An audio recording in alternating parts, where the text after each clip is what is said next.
So mga ka-hunter, hindi pa tayo nakakapangati, ilang araw na. So nasa 9 to 10 days na tayo hindi na nakakapangati mga ka-idol, mga ka-hunter. So bali update ko na lang muna kayo mga ka-hunter sa mga alaga kong mga labuyo. So ito nga pala, hapon ng mga idol at magpapakain ako ng mga alaga ko. So isa ito sa mga nahuli ko nung nakaraan mga ka-hunter. So bali may mga alaga pa ako dito sa kapila mga ka-hunter, yung mga nakatali ko. Papakita ko sa inyo mga idol. So ito yung nakakulong ko mga idol. Yung mistiso ko, pinapalahi ko siya sa bantam ko at saka dito sa isang manok na to mga idol, white kelso.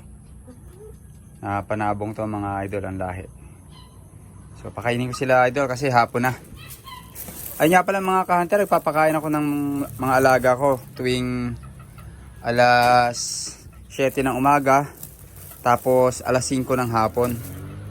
So ayan mga idol, pakainin ko sila. Sa pagantong mga idol, hapon konti lang pakain sa kanila. So ayan mga idol. So mga ka-hunter, ito yung mga alaga ko. So natali pa yung isa yung paa ng isa. Yung pilay ko na nahuli ko mga idol. Ito pilay ito mga ka-hunter. Natali siya, mamaya ayusin ko yan. So bali ayun mga idol yung iba, yung mga nahuli ko nung nakaraan, itong season na to mga idol. So bali sa Sabado mga idol, susubukan ko mga tay kung may mahuhuli pa ako kasi dito sa amin mga ka-hunter, madalang na inatila ako ngayon. Tsaka mga naglulugo na tingin ko mga idol. Tingin ko mga naglulugo na ngayon mga ka-hunter kasi yung mga iba dito sa akin, sa mga nakatali ko na ito mga ka-hunter, naglulugo na. Lalo na yung isa ko na naando sa dulo, yung pinakamaliit ko na labuyo na yun mga idol. Tsaka si Tupac, yung pangati ko mga ka-hunter, naglulugo na rin. So ayan sila mga idol, maliban to sa dalawa pa na nakakulong kanina na pinakita ko sa inyo. So ito sila lahat. So bibilangin ko 1, 2, 3, 4, 5, 6, 7, 8. 8 na lang yung natira sa akin mga ka-hunter na nahuli ko.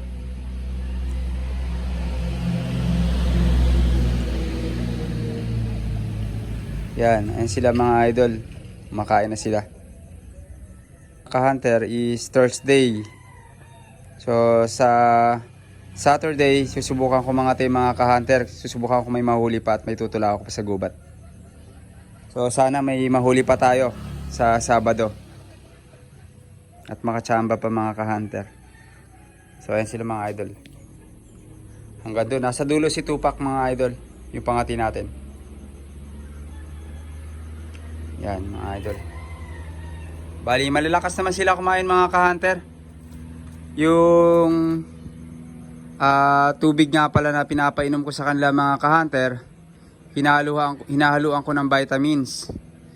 So para lalo silang sumigla mga ka-hunter dahil nga kung nakatali lang sila mga idol, hindi naman nila nakukuha yung mga sustansya na nakukuha nila doon sa gubat nung nakakawala pa sila mga idol. So dahil nakatali silang gato, kailangan nila ng vitamins.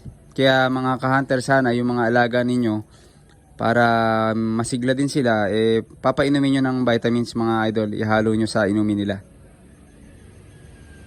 So hanggang dito lang mga idol. Maraming salamat sa panonood nyo mga ka-hunter.